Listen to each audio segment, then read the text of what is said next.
Техника времен СССР, часть 2. Друзья, мы в очередной раз на торф-предприятии, где работает много интересной и необычной техники. В одном из наших сюжетов мы увидели большой интерес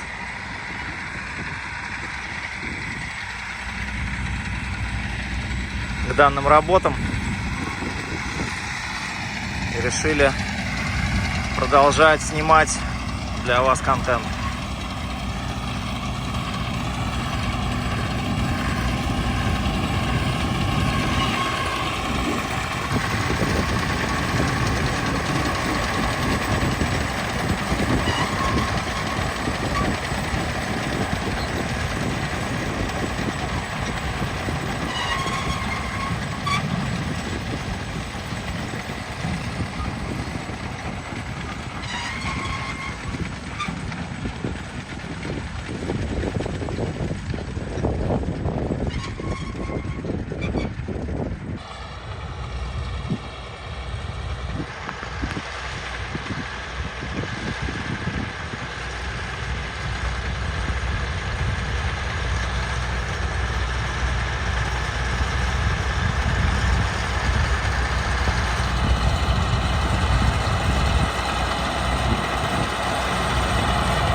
Так выглядят у нас волки.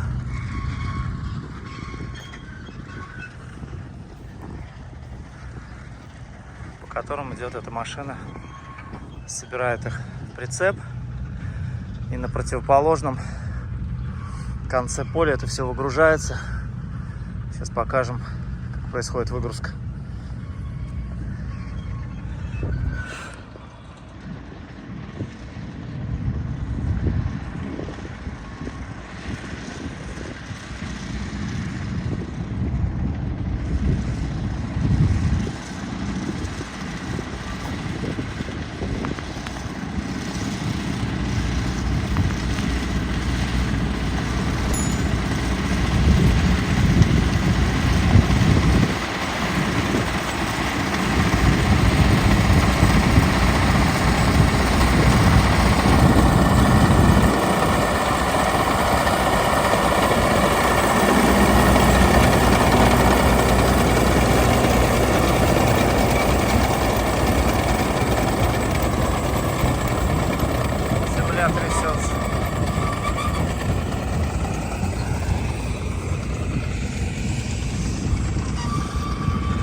пошел.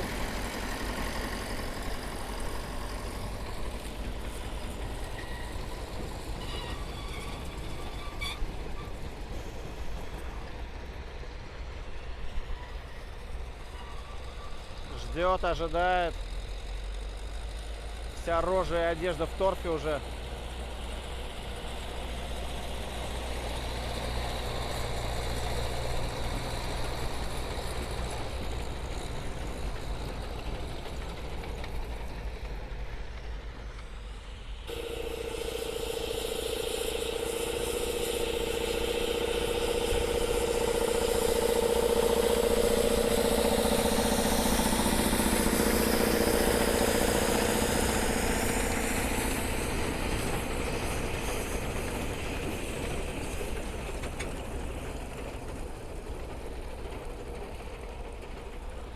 Да, засыпает просто основательно.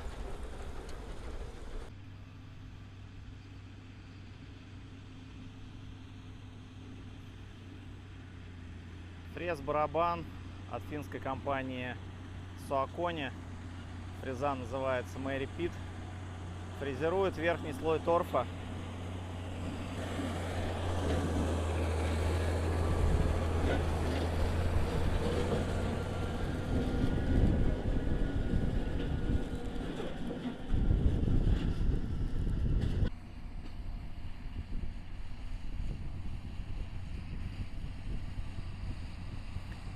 Да, данную фрезу поставляли мы в предприятии, работают уже второй сезон. В принципе, клиент очень доволен качеством финского оборудования.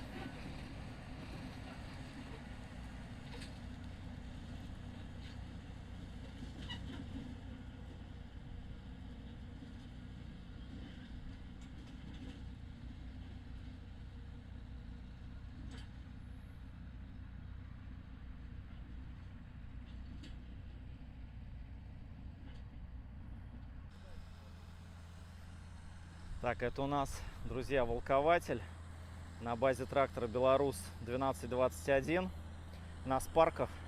Его задача собирать торф в 3 волка.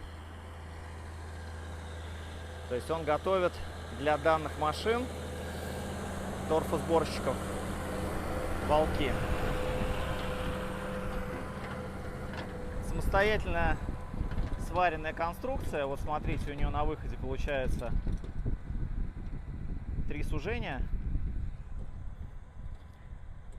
и он делает 3 волка. Достаточно примитивно, но тема рабочая, клиента устраивает.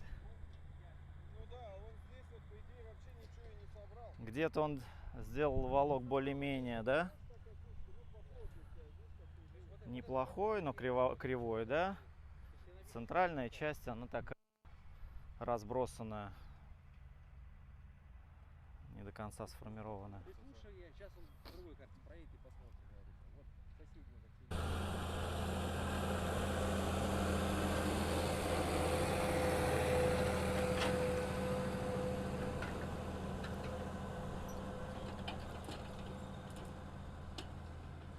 Красота.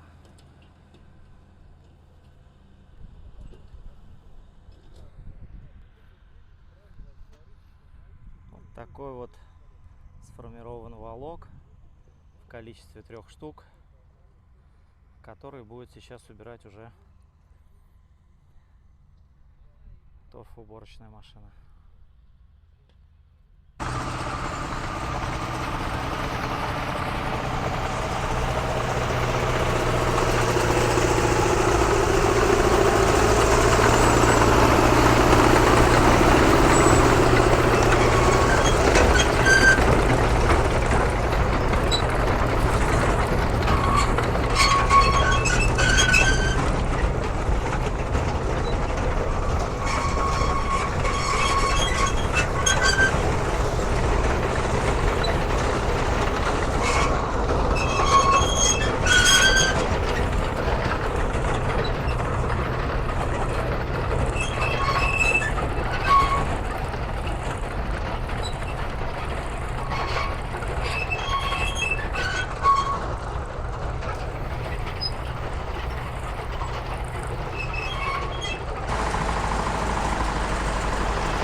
Вот так вот выглядит основание прицепа. То есть можно даже там на мелкие вещи обратить, на детали на мелкие обратить внимание. То есть поворотная серьга. И также у нас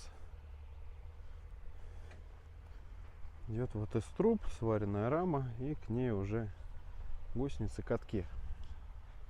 И получается суть в чем? Вот здесь ребята ее переоборудуют из прицепа, из телеги, делают из нее пожарную емкость. То есть, в принципе, на что фантазия, полет фантазии. Понятно, что не сильно тяжелая, но можно на этой основе сделать. Сейчас нам расскажут еще вот про данную установочку.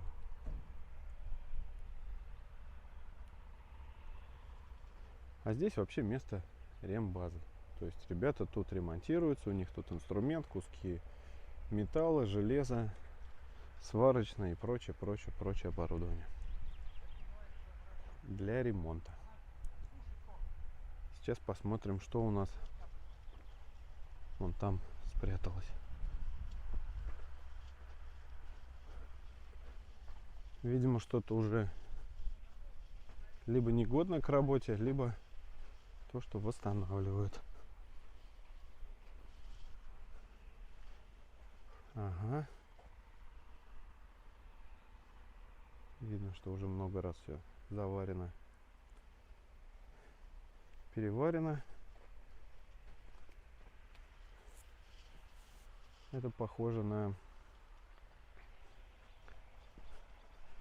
профилировщик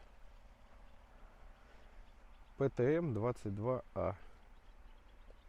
ПТМ-22А. Похоже на профилировщик старый советский. Так, на табличке год выпуска 1980. Ага, вот так.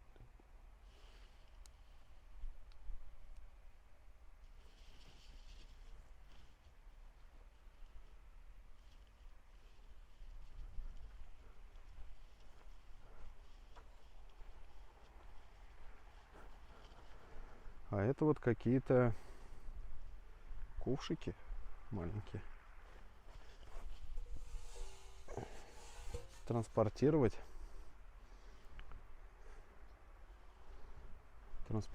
из одного места в другое тоже.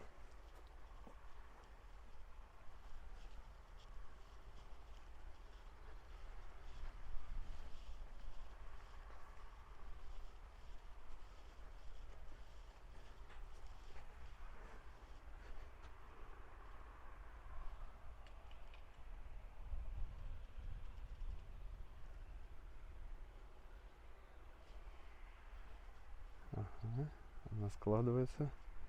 Не могу сказать, что это.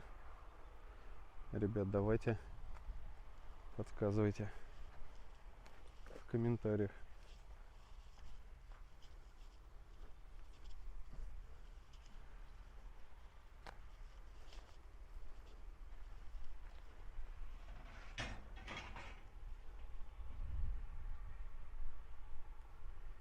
УТК 09, 2,5 тонны 2020 года. О, нифига себе загнули.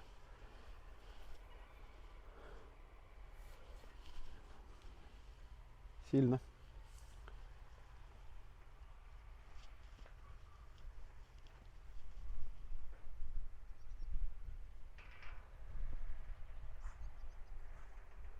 Пачкаем, да, тут?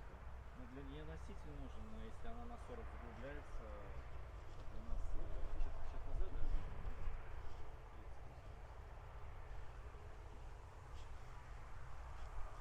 Вот у нас еще. А вот это вот что за штука? Вот это? Да. Это поверхность называется это. Корчеватель. Да, корчеватель для пеньков или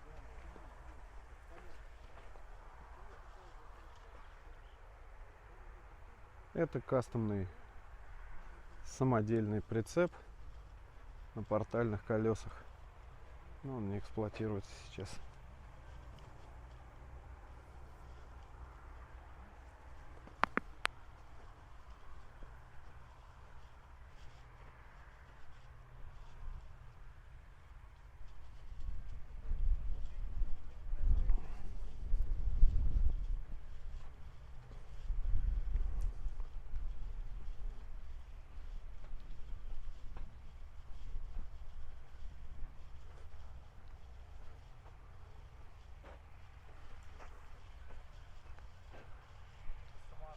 Сами варили или это выпускалось? Сами восстанавливают, да. Это советская машина такая была, да.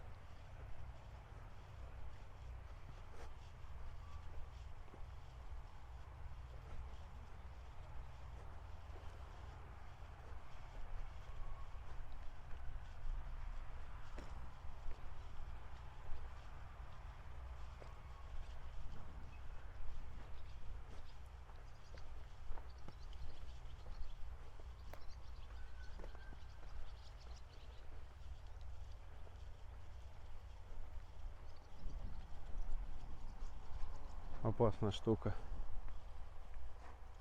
Здрасте.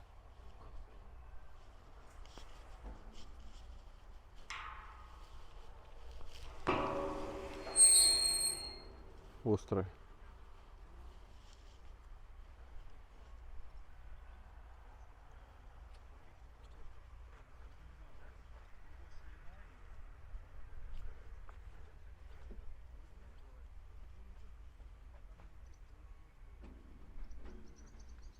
Ну, советская, она уже была отработана.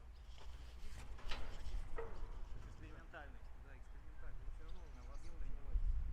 Вот казалось бы, вот вы взяли, можете как бы на своем примере дать какой-то еще вымытым, да?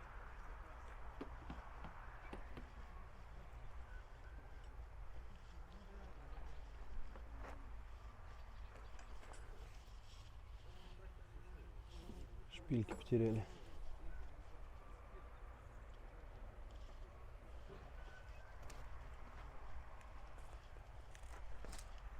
Здрасте.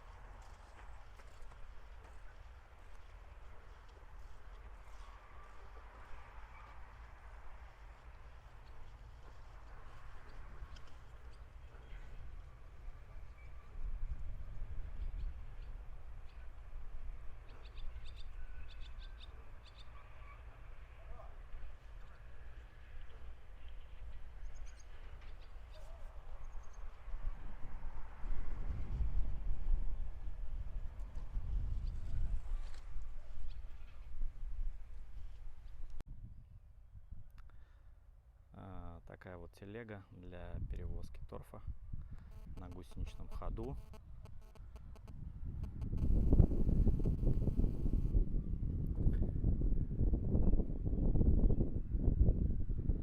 Таскает ее гусеничный трактор Т-70.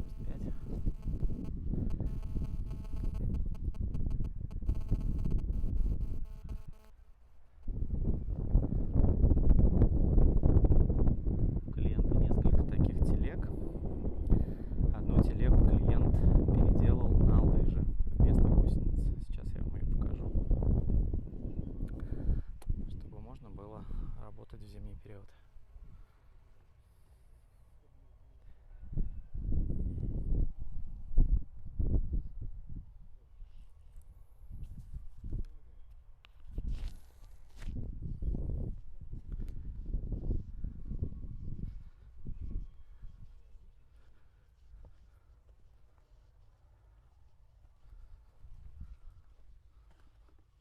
Да, вот эта тема.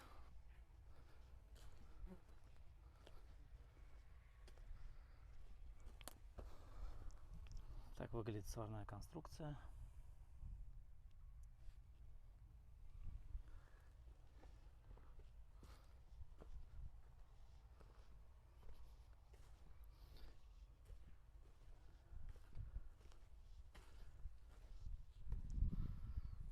Кто видел подобное решение, пишите в комментариях. Я, если честно, первый раз вижу телегу на лыжах.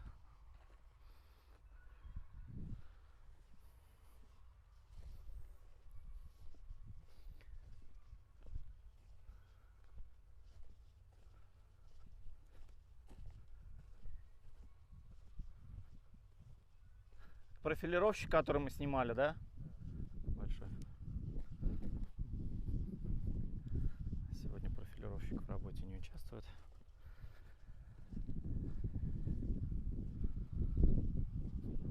Большая черная собака.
Советский аналог ротоватора заглубляется на 40 сантиметров. Я надеюсь, самый толковый наш подписчик из Беларуси сможет объяснить и рассказать нам про эту модель поподробнее.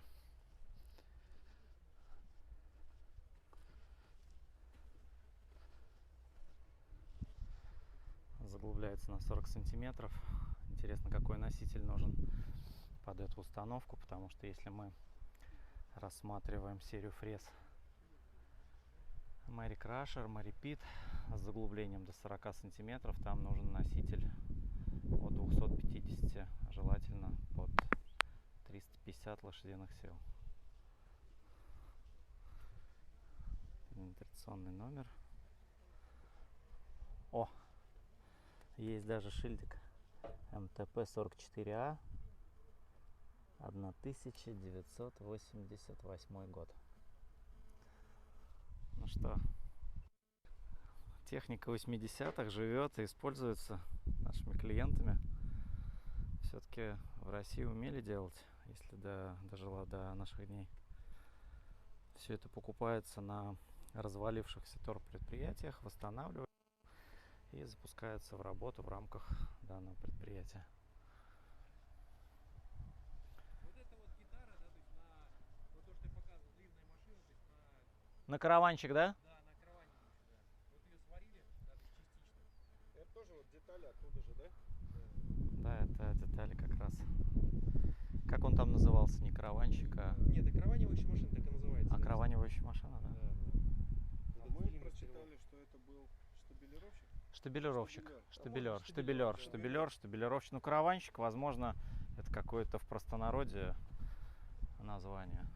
Но все засомневались по вылету стрелы. Действительно, насколько она имеет вот этот вынос метров от Ну вот, себя. можно посчитать вот эти 3. 3 фрагмента, да? Да, вот они в длину соединяются. То есть больше не будет, да? А как эта штука передвигается? Она и на гидравлике, да, то есть там выдавливается вот цилиндр, вот этот поднимается за счет. Да. Вот этот механизм, он складывается вот так вот. Ну, Когда я понял, работа домиком. пускается Да, с домиком, такой. да. Это МТП 44. То есть она работает не от ВОМа, а от гидравлики? От ВОМа работает, да. Работает от ВОМа. Транспортное положение, да, для перевоза. 88 год. Я родился. Она уже работала или она тоже в процессе восстановления? Нет, она просто, мы пока не знаем, как ее использовать правильно. Она очень сильно, грубо говоря, там из одной деревяшки делает 1000 мелких.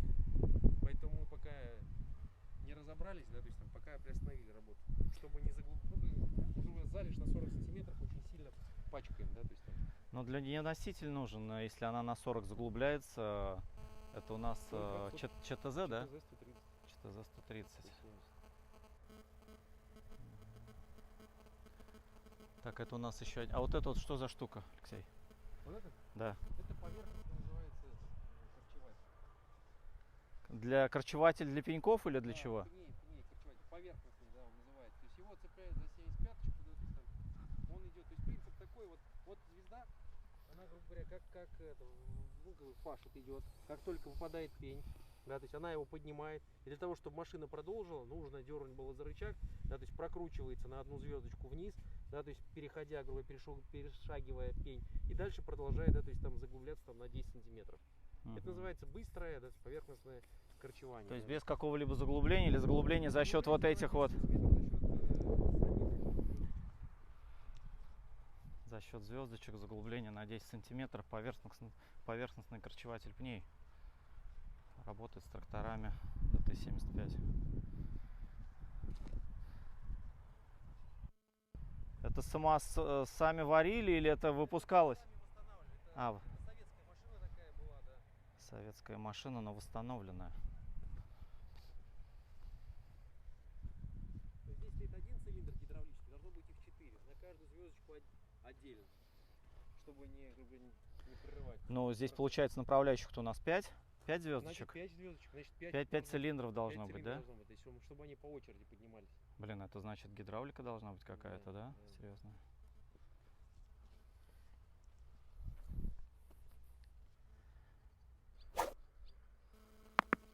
Так, вот у нас 12:21 на 20 парках.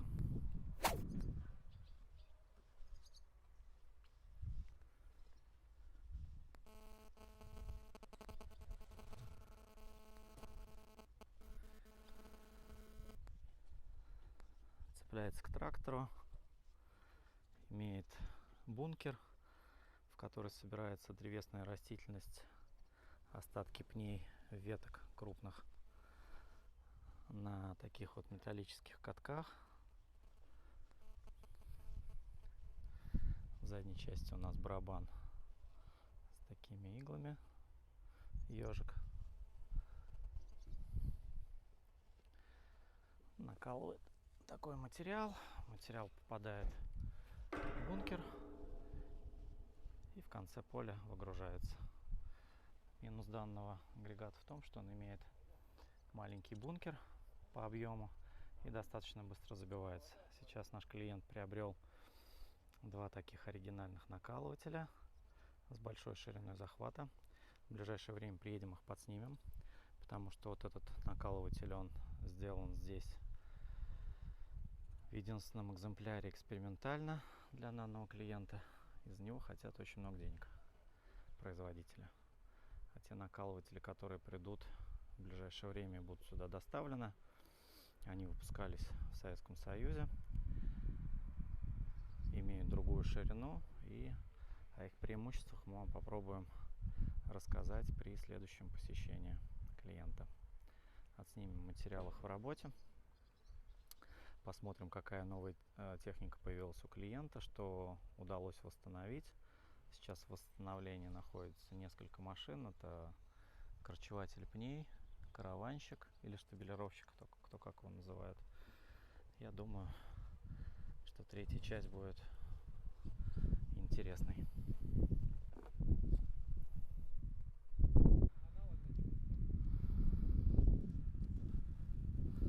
Это вспушиватель. Таскает его тоже, наверное, белорус, да? Да. По структуре своей это труба. На наконечнике в виде лопаточек. Она переворачивает торф, чтобы он лучше высыхал. Рабочая ширина у него достаточно большая, наверное, метров 9, даже больше уже. Да, 9 метров. Свою работу выполняет. Конструкция недорогая сама по себе.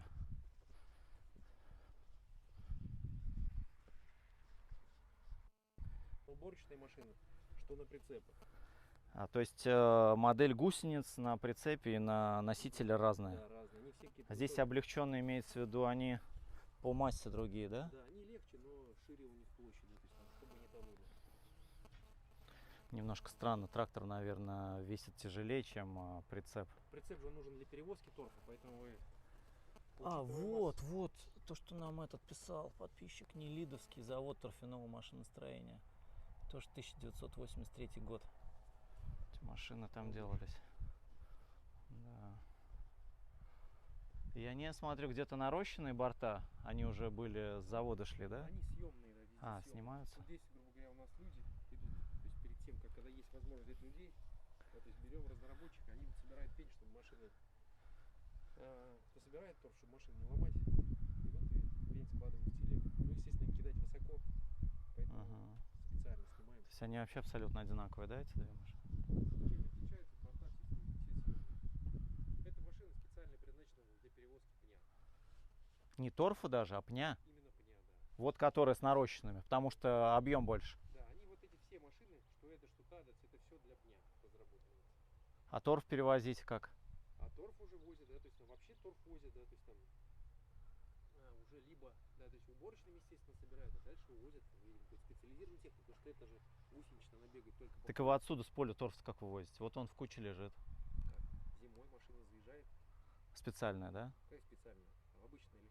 Обычная. Любая машина. Грузить экскаватором просто обычно. Грузить экскаватором, да. То есть вот технология такая, что единственное, что вот расскажу, допустим, вот стоит, когда штабель торфа, ну или караван, его нужно обязательно, да, то есть утоптать, чтобы перекрыть подачу кислорода, то есть чтобы воздух вышел и процессы все вот эти вот разогревания остановились. Финны что сделали? Трамбовка типа называется, да? Трамбовку. У финнов уборочная машина, она заезжает на караван. То есть мы рядом сыпем, они заезжают на него. На караван заезжают, да, на сам. И высыпают с каравана. Они как эти, называется... Специальная техника вагоны, для этого. Вагоны такие же были. Или полувагоны называются. Они сбоку открываются и вываливают. Поэтому у них уборка идет. Да, то есть на сам караван заезжает машина и высыпает торф. То есть разница в мы технологии. Экскаватором, да. Экскаватор заезжает, когда караванивает. Да, друзья, в первом сюжете забыл вам показать плоскорез. Данная машина была приобретена клиентом, но сложно ее пока применить в работе, потому что она работает только в идеальных условиях, где у вас торф без каких-либо примесей, идеально ровный. По ширине, поправьте меня, но с виду, наверное, метров 10, может 9 она с рабочей шириной захвата. Сейчас найдем шильдик от нее. Производство Россия, так понимаю. Да, Гринмаш. 2020 год выпуска. Дверь. Заводской номер. УТК 09. Ну, судя по всему, 9-метровая. 9-метровый плоскорез, да, получается? А какой принцип работы? Здесь вот эти прикатывающие барабаны, они равняют или что они делают? Сейчас идем, расскажу. Да. Можно по кнопкам. Расскажу, значит, это барабану нужно для того, чтобы весь механизм двигался. Да, то есть регулировка, значит, он выпрямляется. Регулировка заглубления ножей механическая. Ага. То есть крутишь и выставляешь по отдельности. Вот их сколько там получается. Да, то есть там Регулировок раз, два, да, три, то есть там, четыре, да, болты идут, винты. 5, 6 Здесь штук. с этой стороны на каждом ноже, да, то есть стоит своя пружинка, которая не дает подниматься ножу, чтобы он заглублялся. Но при этом, когда есть удар об нож, чтобы не загнулся нож, есть, грубо говоря, Компенсатор условно, да? Компенсатор, да. Ага. Все просто. Но если залежь чистая, он идет, срезает на любую глубину установленную, и вы идете дальше свой процесс там добычи. А если количество пней, палок и древесины, что происходит? Он Он постоянно будет срабатывает? да, будет постоянно загибать, ломать, да, то есть и вырывать. Мгм. То есть ну, тут вот по ножам по некоторым можно видеть, что они вот этот нож об что-то ударился. Да, то есть, ну, Мгм. Его выгнуло просто, да? его выгнул и все. То То есть есть он мо- работать не будет, теперь его надо снимать, там нагревать. или править, или менять Да, на ну новый. хотя Да. на самом деле это же какая-то специальная там сталь, которая, скорее всего, не должна. Но гнуться, Гринмаш потому уже не существует предприятия. что- Я думаю, что нет, да, то есть там, Потому что она свежая, 2020 года. да. То есть как бы время тут... Да, кстати, ребят, напишите, Гринмаш еще живой или они уже закрылись и не работают. Месторождение, то есть пойдем сразу покажу. Ага. Остальные иголками, да. Так, ребят, фрез-барабан. Аналог Mary Pitt PM90, который сейчас видели в работе. Которому очень много лет. Сейчас попробуем по шильдику это установить. Так. Шильдик весь стерт вообще напрочь. Невозможно. Так, какой функционал у него? Все то же самое, да? Да, он Срезает. фрезерует залежь, да, то есть там. Раньше это был пластинчатый фрез-барабан, мы его вручную переделали под игольчатый. Да, то есть. А, был пластинчатый изначально, да? Вот же видно, вот эти пластины, они резали, раньше несли. Ага. Все, был пластинчатого типа, стал игольчатого. Оборудование переделанное. То есть его задача тоже снимать слой торфа, фрезеровать его. Поэтому и название фрез-барабан.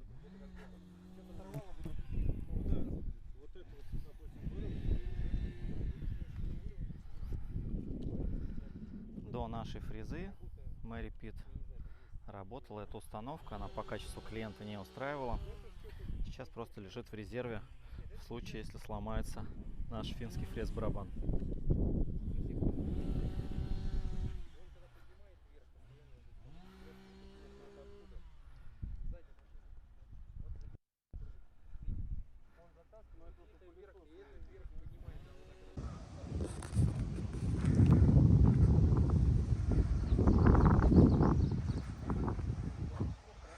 Здесь у нас машина корчевательно-фрезерная МПТ-81 находится в стадии восстановления. То есть получается звездочка крутится против движения, да, то есть она заглубляется и поднимает на себя корни, и по мере, да, то есть там перекладывает с одной звезды на да, другую, выше, да. он отряхивает торф. Да, то есть и дальше уже. Ну вот здесь и видно, что древесина застреет, Да, получается. Да. Ну это в зависимости от там, да. Он От такой, фракции. что торф остается, да, то есть там в залежи. То есть А вот, вы забираете чистый пень. то есть, Высыпается, чисто пень собираем. то есть 5 вот это этапная, грубо говоря, Да, степень звездочек, да. да, она Отряхивает. просто отряхивает, и минимум торфа забирается вместе с По нем, да. пеньками и прочими ненужными штуками. Огромная, конечно, штуковина. У нее заглубление идет на 40 сантиметров, да? Это вот будет способно тянуть это, да, все? Да, она движется там что-то на минимальной скорости. Ага. Ну понятно, с таким заглублением быстро не поедешь. Редуктора вон такие, да, боковые. Самый большой редуктор вот этот, да, то есть вот тоже боковой, там тоже внутри Ага. вот такие вот звезды. А это от него тоже вот гусянка? Вот я говорю, эта гусянка Встанет сюда, она да? для транспортировки. А, И то есть он- она... Она Ага. будет стоять, грубо говоря, у нее вот здесь вот. Она поднимется на 2 метра, вот и все. Махина Ага. поднимется на 2 метра. И вот на этом она будет стоять сверху. И Ага. то есть транспортировка, вот цилиндры стоят, она Ага. либо поднимает, либо пускает. Ага. Да, то есть там с помощью А, ну я понял, да, да. заглубления. То есть ее не отсоединять ничего не надо будет. Да. Она просто за счет гидроцилиндров будет либо подниматься, либо Транспортное опускаться, да, положение, да, либо да. опускаться. Либо в рабочее получается, да? Да, и тут уже что-то вы варите, да? Устанавливаем, вот, полностью загружаем бункер, он сейчас находится на производстве. Варится новый, да? да? Да, из Ага. нового металла собирается. Да. То есть, ну, можем заехать также посмотреть. То есть вот самый большой редуктор, я так понимаю, это вот здесь, да, большие самые звезды. То есть это тоже все будет разбираться, оно должно полное, по-моему, быть масло. Ну, вот здесь видно вот отсюда, что здесь такие плохие. Ну здесь тоже не слабая такая цепочка-то. Сколько тут? Широкая. Ну, тут нагрузка, скорее всего, так прям. Сумасшедшая, да. Масло сюда вот встают, да? Под эту штуку. Да, вот получается. А, нифига себе тут. А, часть вот сюда вот. Да, ну, отрезать. Вот этот палец. Такой, здесь он идет на гидравлику. Это снизу, получается, находится. И эти ноги, они либо поднимаются, выпрямляются, он поднимается вверх для того, чтобы зубья, да, то есть там не цеплялись, и он мог ездить. Ну, транспортировочно, да. Когда он приезжает на поле, они опускаются, да, то есть там, и, грубо говоря, машина ложится вот на, ну, на эту раму, да, то есть, и все, она загружается на 40 сантиметров. Но эта штука вам нужна, да? Ну, без нее корчевание процесс, в принципе, да, то есть это единственная пока известная нам техника, то есть не советская, не импортная, то есть там вот, ну, другого нету ничего. Это белорусская, да? Да, это получается советская, советского производства. Угу.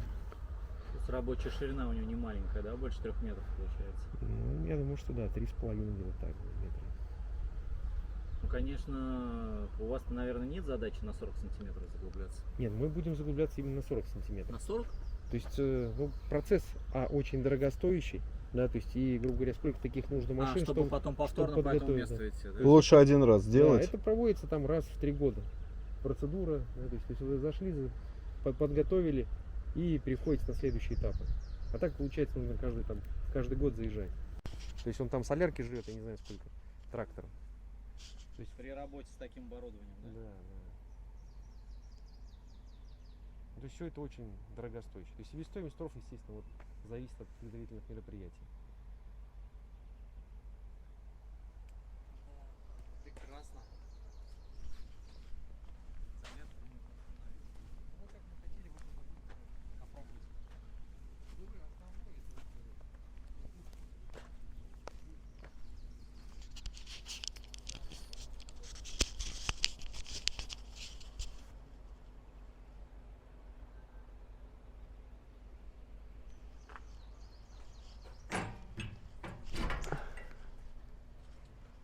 вот такая вот новая караванная машина. Нет,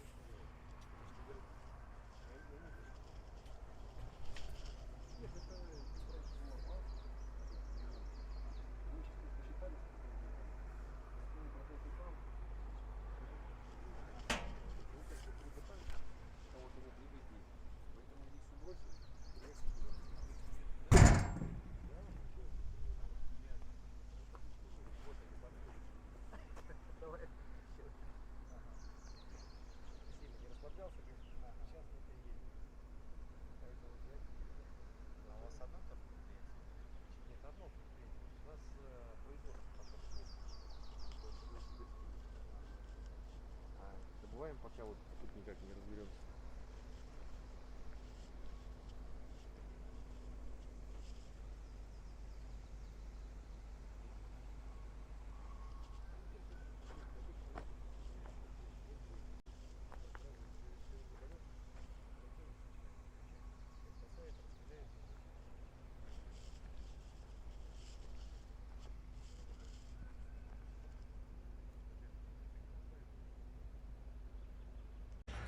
А это ваша продукция уже, да? Восстановление уборочной машины на колесном ходу, то, что мы вам показывали на поле, на облегченных гусеницах прицеп для торфа, да. Здесь вот он сейчас в процессе восстановления. Но на данном предприятии на колесах передвигаться сложно, поэтому, наверное, будет использоваться в зимний период, по зимнику, когда можно будет въехать на поле. Вот, одинаковые прицепы, но на разной базе. Потом заканчивается, начинается. Доноры уже получается или Все готовое. это работает, да? Да, это еще 2 единицы российских ротоваторов, советских ротоваторов советских времен, действующие, работающие, ждут своего часа. Так, по шильдику я вам показывал. марку и модели, год выпуска. Сейчас посмотрим на этих машинах, сохранился ли шильдик. Да, шильдик есть. Также 88 год, МПТ-44А. Но, видимо, в одном месте наш клиент приобретал данные ротоваторы. Все три машины 88 года.